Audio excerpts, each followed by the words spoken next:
Primero, ¿verdad? Muy sinceramente, muchas gracias por la invitación.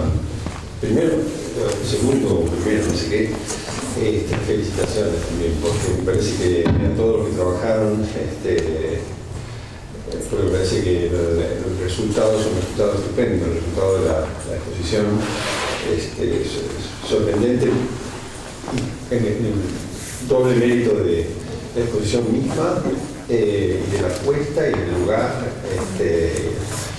y además de esta muy buena idea de pensar sobre las cosas que están aquí, por supuesto no necesariamente de manera directa, pero básicamente lo que estas cosas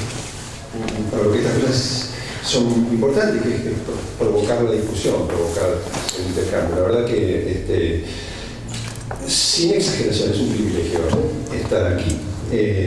Como comentaba recién, a tal punto que no puedo dar un testimonio más fehaciente de eso, que ayer le mandé un WhatsApp a mi mujer diciendo: comprate un pasaje de avión y vení mañana, aunque sea por un par de horas, porque vale la pena, no me voy a volar, pero por ahí venimos en algún fin de semana. Y además lo subí en Facebook anoche, el entusiasmo me produjo. Así que hay pruebas, no estoy macaneando.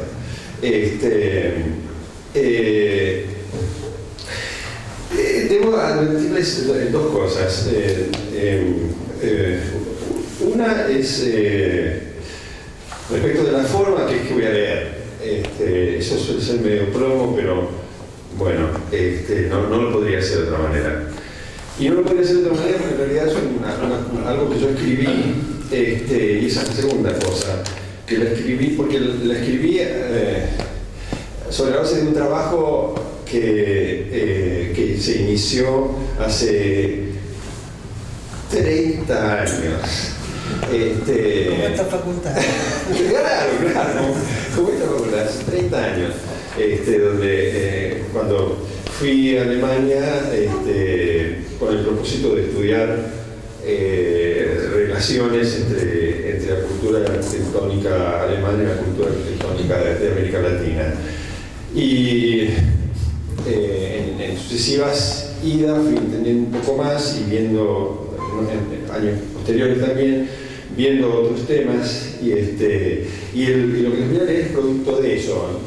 Al final yo pensaba escribir un libro o algo así, pero nunca lo hice, y tengo apuntes y semi-escrituras bastantes, algunas las he publicado sueltas y otras no, y esta era una de las cosas que no publiqué, y entonces me pareció una buena oportunidad remozar eso, y ver si se la bancaba, o sea, si podía traerlo sin demasiada vergüenza.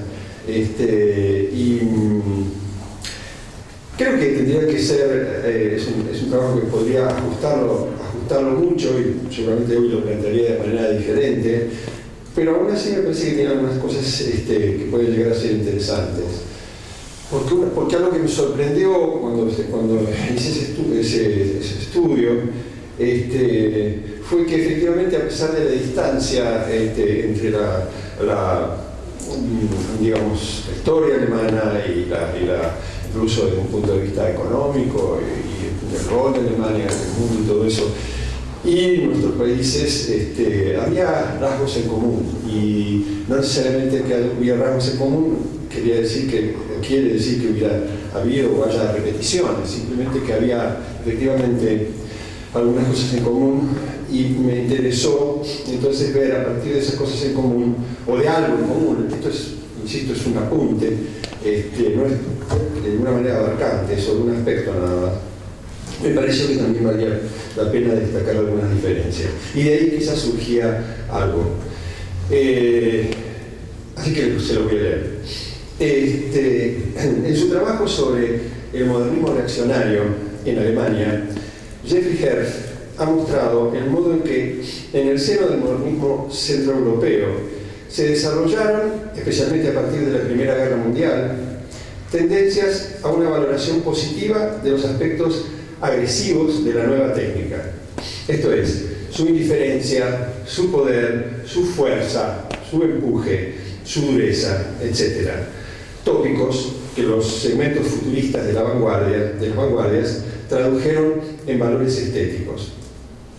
Herf muestra asimismo la estrecha relación entre esta consagración reaccionaria de la nueva técnica y la hipertrofia nacionalista del ambiente alemán. Ambos elementos combinados fueron decisivos, según su opinión, en la construcción del corazón ideológico del nazismo. Pero además, Herf plantea que, lo cito, los acontecimientos en el Tercer Reich sugieren que Alemania, como principal nación nueva, mostraba su futuro a los países menos desarrollados. Es que también en Latinoamérica el modernismo se combinó con el nacionalismo. Es más, el modernismo se presentó aquí como una vía de realización del tercer lugar alternativo al americanismo y al mundo antiguo, europeo. Y en este sentido, el proceso puede asimilarse a lo ocurrido en Alemania. Pero a diferencia de Alemania, en nuestros países no se produjo una fusión de nacionalismo y nueva técnica, y ello otorga a nuestro modernismo una característica particular. Evidentemente, esto tiene relación con la diferencia real de desarrollo tecnológico entre unas y otras regiones, lo cual nos obliga a preguntarnos hasta qué punto no se pudo o no se quiso ingresar en el nuevo mundo tecnológico. Y para esto es de sumo interés observar algunas similitudes y diferencias en las ideas que guiaron la actitud ante la técnica en uno y otro caso. Ernesto Quesada fue una de las primeras figuras en abordar la problemática de la técnica, y uso técnica en el texto con T mayúscula, ¿no? Es como problema del pensamiento. La problemática de la técnica en este contexto de ideas. Había estudiado en torno a 1870 en Alemania con Treitschke, Munklowitz y Lambrecht, y con los instrumentos de la Kulturgeschichte procuraba desde antes de la guerra construir una idea global de la historia y del destino latinoamericanos.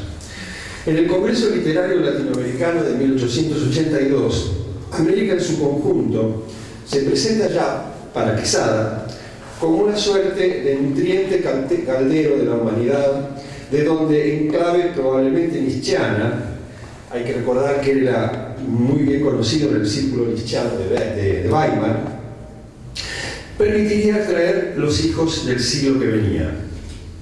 En esa oportunidad sostuvo que América asombra hoy día al mundo por sus progresos increíbles, por los milagros que realiza. Es una mezcla monstruosa, tremenda, que se agita, se revuelca, asume cuantas formas es dable imaginar y constituye en definitiva un conjunto indefinible e incomprensible, algo como la ebullición de nuevas eras. Y en efecto, América es el mundo del porvenir, pero de un porvenir cuya grandiosidad no nos es dado ni siquiera concebir, de un porvenir cuya sola idea deslumbra, fascina. En el discurso de Quesada llama la atención el descubrimiento de la contradicción, dice, una mezcla monstruosa, tremenda, una componente clave de la modernización cuya legitimación estética es central en el modernismo. Pero además debe notarse que incorpora un tema que caracterizará a cierto sector de la vanguardia artística latinoamericana y que él mismo teorizará más adelante, lo salvaje. Dado su estrecha relación con la cultura alemana, Quesada leyó La decadencia de Occidente, de Oswald Spengler, apenas el libro fue editado en 1919.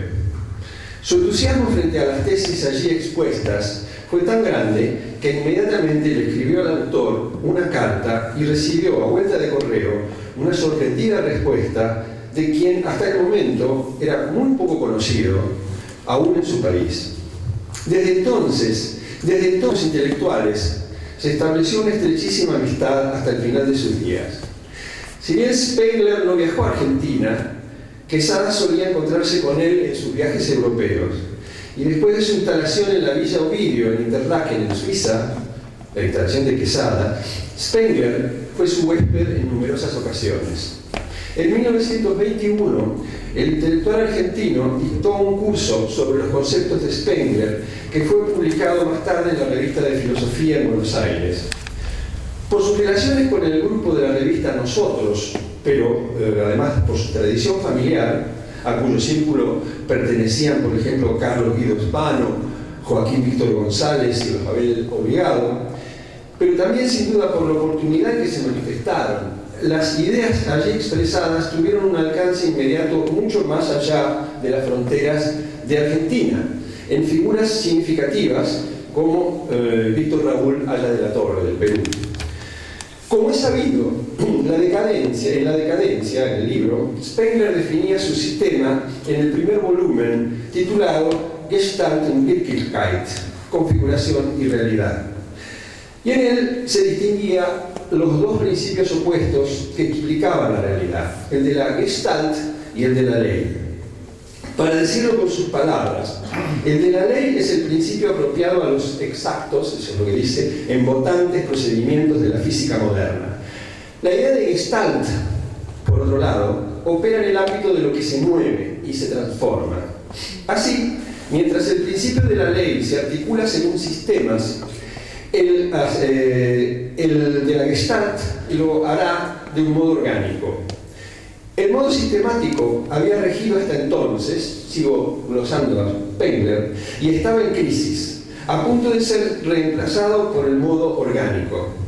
Obviamente las simpatías de Spengler se dirigían a la Gestalt, y con ello a la intuición, el simbolismo y la imagen, lo inmediato y concreto como opuestos a la ley, los sistemas, los conceptos, lo mediato y lo abstracto.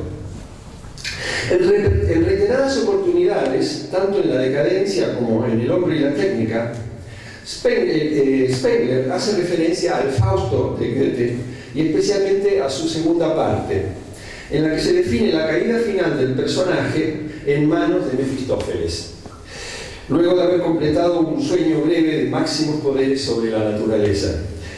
La humanidad fáustica estaba condenada, puesto que desde la Edad Media había sido poco a poco invadida por la ley, según Spengler. Y el maquinismo era la expresión suprema de su decadencia. Spengler creía, por el contrario, que, lo vuelvo a citar, solo la juventud tiene futuro, es futuro. En la medida en que la juventud, según él, no marcha según un plan, sino que es una pura fuerza, arbitrio, energía. Pensando en la revolución bolchevique, Spengler veía esa juventud en los eslavos. El destino que imaginaba para Occidente era el de una muerte inevitable en manos de los farbi, que es los coloridos, los pueblos de color, entre los que incluía a todos los que no fueran de origen blanco centroeuropeo. Y, coherente con su discurso, no proponía ninguna alternativa que su sistema le impedía prefigurar o imaginar. Se trataba, en cambio, de aceptar un fin honorable y trágico, llevando a la humanidad fáustica hasta sus últimas consecuencias. Él dice, en El hombre y la técnica, hemos nacido en este tiempo y debemos valientemente seguir el camino que nos corresponde hasta el final. No hay ningún otro. Aferrarnos a las perdidas almenas sin esperanza, sin salvación, es nuestro deber. Quesada compartía el análisis de Spengler sobre la decadencia, solo que su punto de vista se ubicaba en sus antípodas. Él estaba del lado de los Farbigen, de los de color, de los jóvenes. Y el discurso de Spengler no hacía más que dar forma a su anterior visión del potencial de América. De manera que, en su formulación, el discurso se invierte y lo que en Spengler es una tragedia, en él se transforma en celebración. Así, si como dice Herf, el dilema cultural de los ingenieros alemanes era ¿cómo podría integrarse la tecnología en una cultura nacional que carecía de fuertes tradiciones liberales y profesaba un intenso sentimiento romántico y antiindustrialista? Para Latinoamérica, spenglerianamente, el dilema debía formularse en negativo, esto es, ¿cómo construir una cultura joven y en ese sentido moderna, con iguales sentimientos antiindustrialistas y románticos como base, pero sin integrar en absoluto la nueva técnica? De aquí que en esta clave la mirada debía dirigirse todo lo atrás posible, hacia todas las civilizaciones jóvenes y nacientes, como esta que estaba alborando, integrando todo su caos y toda su irracionalidad. Y eso explica el interés de Quesada por las culturas indoamericanas, así como su vinculación con el indigenismo de Haya de la Torre. Para él, el programa aprista, el partido político en Perú que había fundado Haya de la Torre, se realizaría, dice, siempre que sus actividades sean dirigidas al alma misma del pueblo indiano, a sacarlo de su estado de barbecho y se la encamine por una vía de asimilación de lo adaptable de las culturas extrañas, que antes de matarle su propio espíritu, más bien lo hagan producirse en lo que sea capaz de dar para adquirir un sentido propio del arte característico de su siglo. Escribe medio atravesado, pero es así. No serán posiblemente los valores grecorromanos ni los del ciclo fáustico del Renacimiento los que acompañen ese despertar de la raza, así como tampoco la imposición de una absurda xenofobia artística a la que parecen inclinarse algunos ultraístas mexicanos. Está hablando de los años 20. Mientras tanto, provocar en el indio la dimensión de la belleza tal cual la siente en su fuerte espíritu de nativo sería lo deseable. Por este motivo también, mientras que la cuestión de la técnica es central para Spengler ya en 1919, en el curso de Quesada de 1921 el tema prioritario es el de la estética. Como queda dicho, ya en la decadencia, el problema de la técnica ocupa un lugar central de las preocupaciones de Spengler. La tragedia de la humanidad fáustica tiene su origen en la técnica, en el momento en que comienza a agujarse el perpetuum mobile del dominio absoluto sobre la vida. Ese afán de dominio, lo estoy citando, por doquiera se manifiesta en la ambición de batir récords y aumentar dimensiones. Con razón ha sido la máquina considerada diabólica. Para un creyente significa el destronamiento de Dios. Entrega al hombre la sagrada casualidad y el hombre la pone en movimiento silenciosamente, irresistiblemente, con una especie de previdente omnisciencia. Efectivamente, para Spengler, la máquina adquiere un estatuto metafísico, puesto que en la base de la ambición de los hombres fáusticos estuvo desde un principio, según dice, su ambición. Forzaron los secretos de Dios para ser Dios, espiaron las leyes del ritmo cósmico para violentarlas, y crearon así la idea de la máquina como un pequeño cosmos que solo obedece a la voluntad del hombre. Pero en esto traspasaron el límite tenue en que para la piedad de los demás comienza el pecado, y fueron a su ruina, desde Bacon a Giordano Bruno. La máquina es cosa del diablo. Como puede deducirse de lo visto hasta aquí, Spengler identifica a la ciudad, o más bien a la gran urbe, como manifestación del reinado fáustico. Ella es la sede de los hombres masa, la que vive del dinero, la engendradora del socialismo, el darwinismo, la endiablada música wagneriana, el corrosivo impresionismo y demás males modernos. En cambio, y esta observación es decisiva para un mundo agrario como el latinoamericano, todo eso es inexistente para el sentimiento del hombre de la aldea. En su trabajo sobre la técnica, Spengler incorpora nuevas ideas, como la del hombre como animal de presa y la de interpretación mágica de la técnica, muy importantes para su recepción latinoamericana. La idea del animal de presa, vale decir, del depredador, parte de la consideración, ya presente en su trabajo anterior, de una suerte de temor cósmico inicial humano como origen de su arte, de suponerse a la defensiva en relación con el mundo. En el hombre y la técnica, esto se acentúa al punto de poner al hombre en una constante guerra contra la naturaleza y a criticar flaquezas pacifistas engendradas por la decadencia fáustica, como la fuga de las ciudades y lo que él llama el sportivismo. El concepto mágico de la técnica consiste en la creencia por parte de Spengler en el mito prometeico o adámico. El fuego saber constituye un secreto, un misterio que los dioses tienen para sí. Su robo es, como ya vimos, causa de la condena. Ahora bien, aceptado el destino trágico como inevitable, o en otras palabras, aceptada la insensata voluntad de, como él lo dice lo voy a decir directamente en castellano, de construirse un mundo y de ser sí mismo el propio Dios por parte de los blancos, Spengler encuentra un absurdo error, y este es, vamos, un punto central, en la exportación y universalización que caracteriza a la ciencia occidental. Y dice, en vez de mantener el secreto del conocimiento técnico, el gran tesoro que los pueblos blancos poseían, este fue ofrecido en todas las universidades de palabra y escrito por todo el mundo. Así, dice él, todos los Farbiger, todos los otros, los de color, miran dentro del secreto de nuestra fuerza, lo atrapan y lo usan en contra nuestra, lo que hará que donde hay carbón, petróleo y energía hidráulica podrá ser forjada una nueva arma dirigida al corazón de la cultura fáustica, a nosotros, a ellos. Hemos dicho que Quesada no centra su atención en el problema de la técnica, porque spenglerianamente ese no era su problema. Para él, en Farbiger, bastaba apropiarse de la técnica en la medida en que sirviera como arma antifáustica, y siempre que se evitara introducirse, ser capturado en su proceso diabólico. En la concepción del hombre como enfrentado al cosmos, Spengler pensaba que la vida de los hombres y de los pueblos consistía en la realización de la fuerza interior, del alma de esos hombres o pueblos. En torno a este concepto, reflexiona Quesada en su conferencia del 21.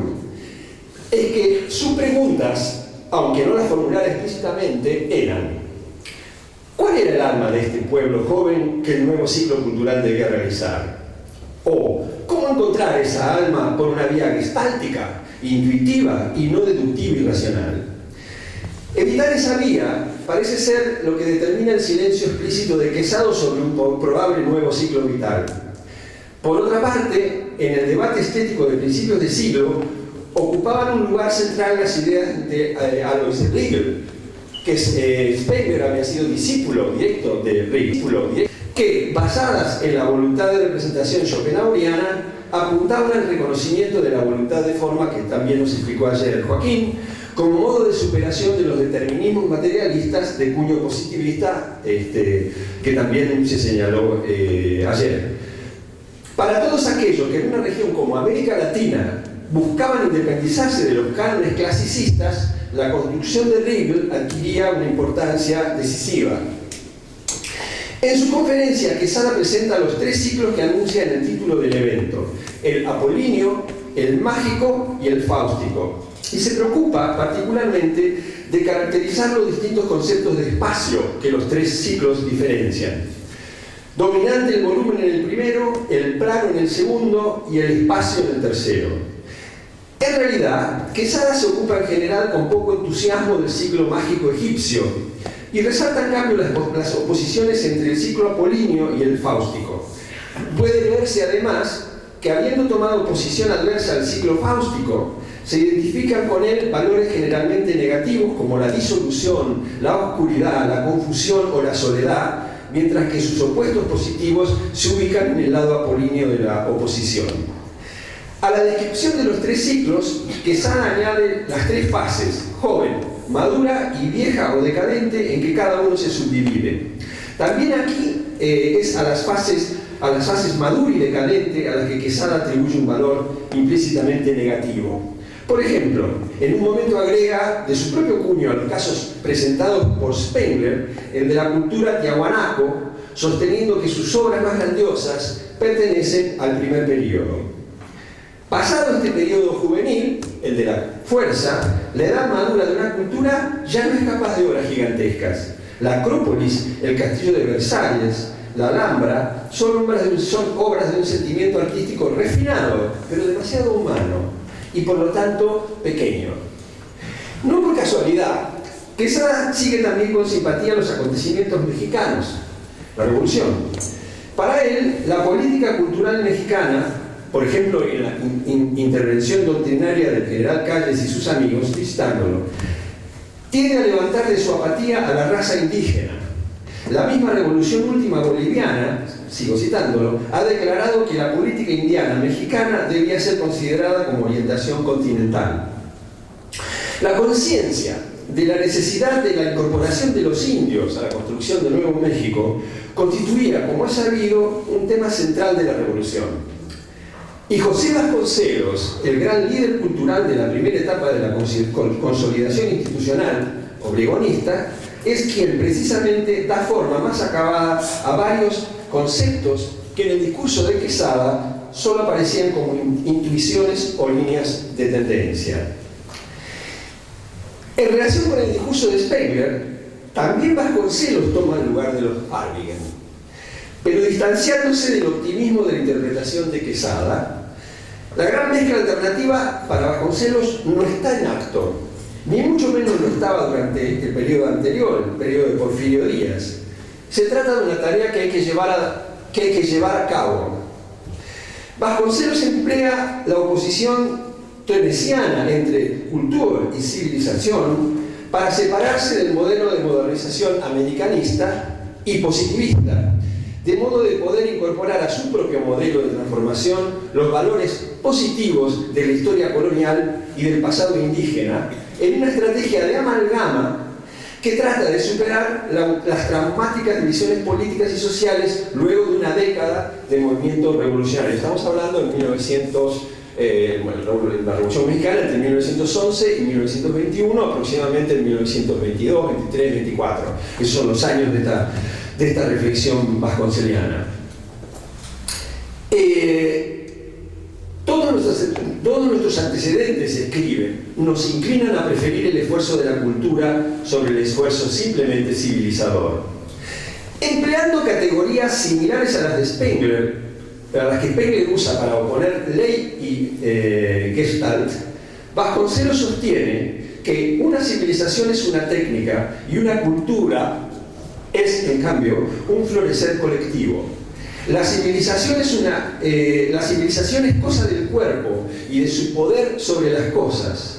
La cultura, en cambio, es concreción y eclosión del alma en su despliegue hacia lo absoluto. En sus propósitos formativos, la civilización tiende a nivelar los valores del espíritu, asimilándolos al objeto que produce en masa, en tanto que una cultura tiende a la individualización del esfuerzo y a la suposición de los valores simplemente objetivos. Hago una acotación.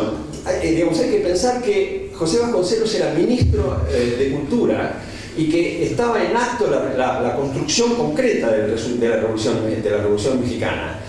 Y que estos eran los términos en que se consideraba el tema de la técnica en México en ese momento. Está claro que a veces se ponen, por eso digo, que se ponen complicado y trabalenguas, pero justamente yo creo que eso expresa esta distancia que yo formulaba al principio, esta distancia de la cuestión concreta de la producción y estas especulaciones en un plano muy, casi diría, metafísico acerca del problema. Insisto, era un alto funcionario del gobierno, de los primeros gobiernos de la Revolución Mexicana. Spengler señalaba la insensibilidad estética de los nuevos hombres en relación a las aldeas campesinas. El coloso pétreo de la ciudad mundial, decía además, señala el término del ciclo vital de toda gran cultura. El hombre culto, cuya alma plasmó antaño el campo, cae prisionero de su propia creación, la ciudad, y se convierte entonces en su criatura. Vasconcelos, para quien, como a muchos revolucionarios, el desarrollo cosmopolita de la capital aparecía como perfecta expresión de la dictadura de Porfirio Díaz en el proceso anterior, desarrolló desde el Ministerio de Educación una intensa campaña de alfabetización como medio de incorporar al Nuevo México las inmensas masas indígenas. Era comprensible entonces que construyera sus ideas buscando rescatar los valores posibles que aquellas atesoraban. Sin embargo, cuando pone como culta en uno de sus textos a la analfabeta campesina italiana que disfruta de Palestrina o Monteverdi, esa es culta, a la civilizada pero inculta joven que, según él, escucha jazz y se divierte con el cine de Hollywood, no incluye en el ejemplo de los campesinos de su propio país. Es que estos eran, por el momento, solo un enorme potencial que debía ser desarrollado.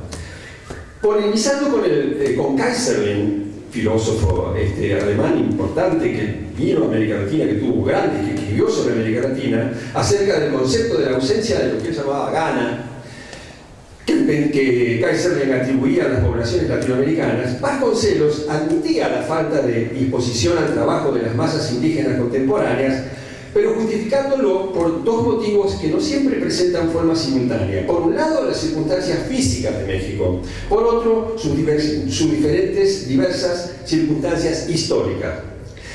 Que se trataba de una buena cepa, la de los indios, lo demostraba, según él, la colaboración que sabe prestar cada vez que se le llama en nombre de un propósito superior o de un interés justicieramente definido.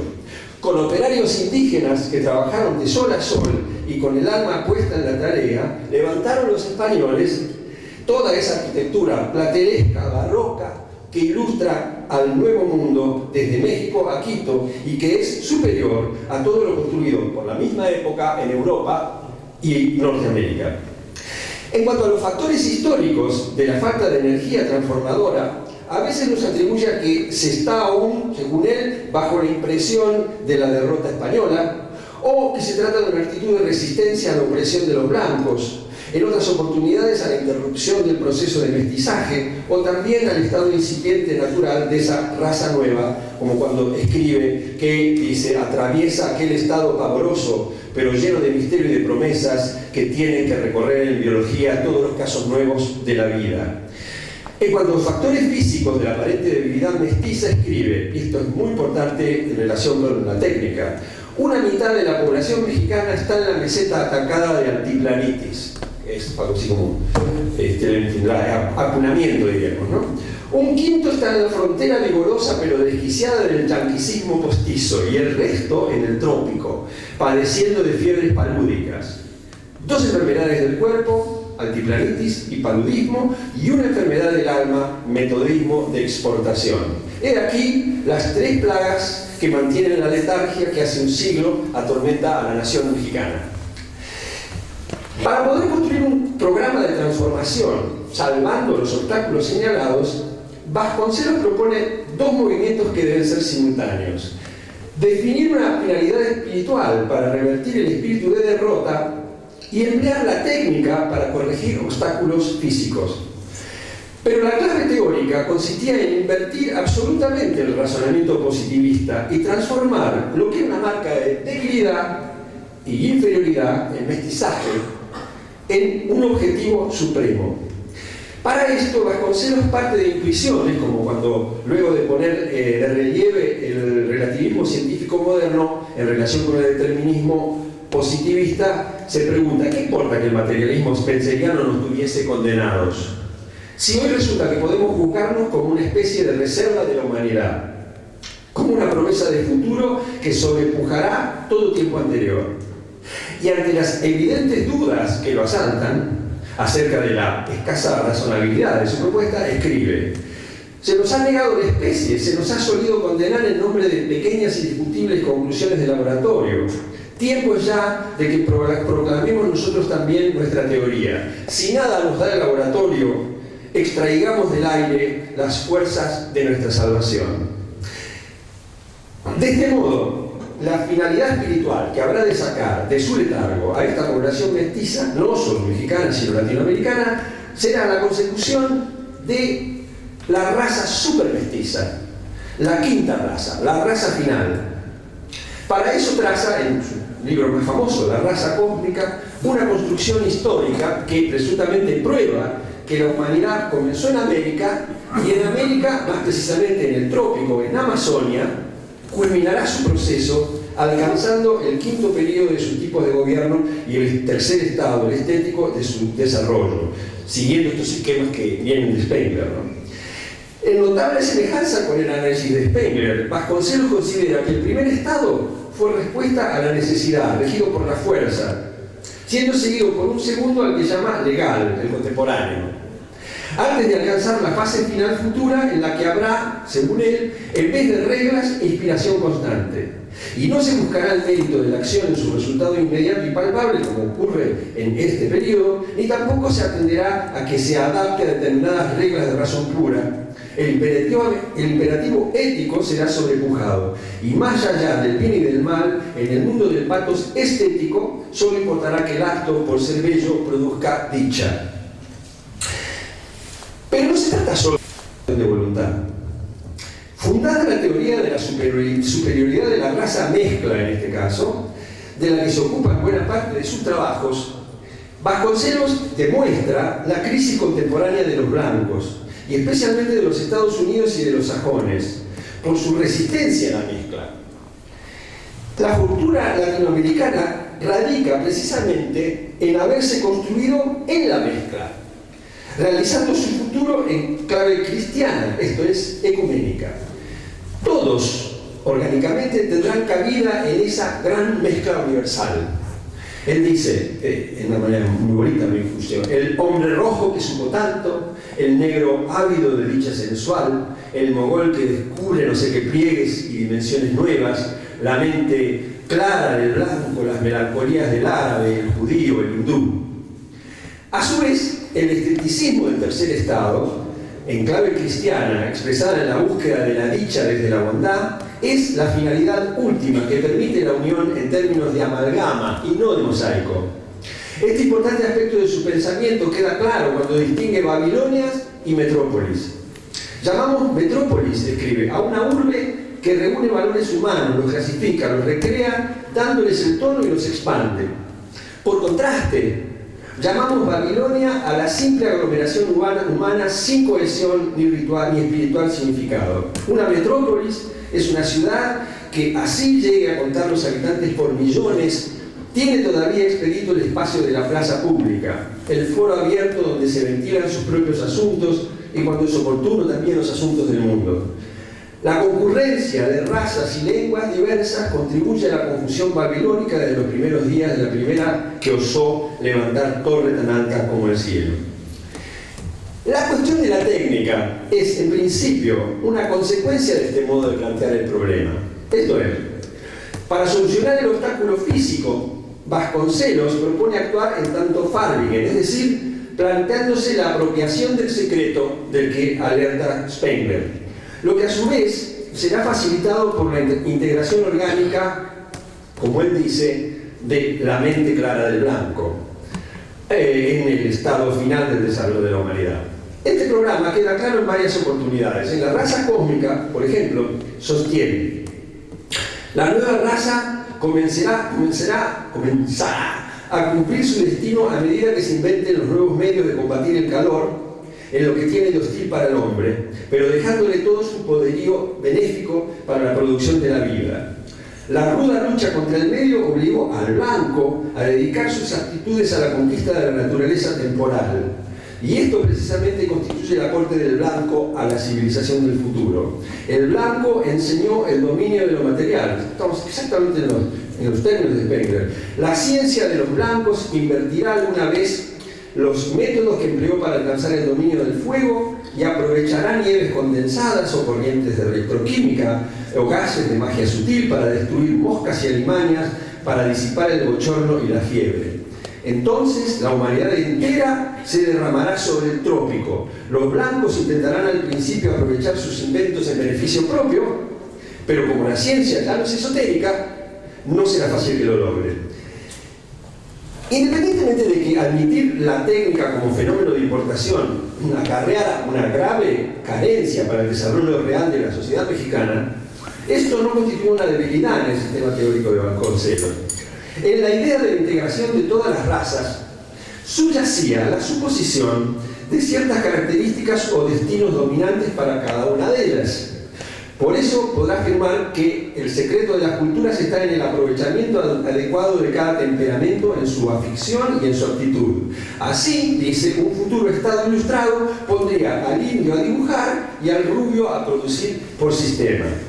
El arte, el dibujo, en otras palabras, está excluido de la técnica y viceversa.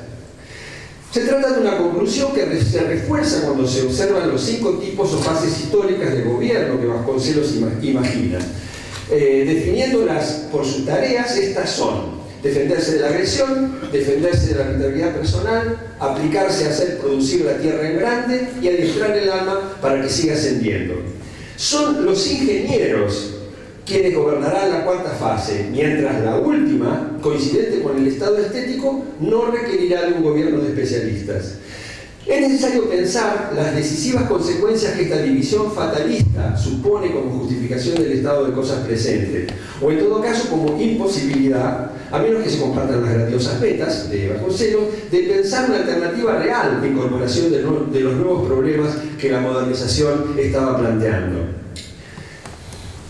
Frente a la aproximación preliminar de Quesada y en relación con la armónica y cultural interpretación de Vasconcelos, la de Plinio Salgado en Brasil se presenta con tonos más extremos y claramente políticos. La examinaremos brevemente para concluir este análisis. Salgado fue fundador del movimiento ANTA en 1927 y el principal organización del integralismo, un partido de extrema derecha que apoyó buena parte de la gestión de Getúlio Vargas a partir de 1930. Sus ideas entroncan con la tradición nacionalista brasileña, que tuvo su expresión moderna más importante en el trabajo de Alberto Torres y fue luego desarrollada con distintos matices en la forma de la vanguardia radical, con el trabajo de Oswald y Mario de Andrade, o con expresiones reaccionarias como con Tasso da Silveira, Menotti del Picchia y el propio Salgado. Interesa observar el modo en que Salgado incorporó a ese nacionalismo los temas teorizados por Spengler. Al igual que este, y a la manera de Vasconcelos, también Salgado trazó un esquema de la historia. Esquema que no coincide exactamente en los periodos propuestos por Spengler y que en su caso son 4, lo que llama las 4 humanidades. Politeísta la primera, monoteísta la segunda, la tercera atea y la cuarta integralista. El integralismo es, como la raza cósmica vasconceliana, una suerte de mezcla de los caracteres positivos de los anteriores.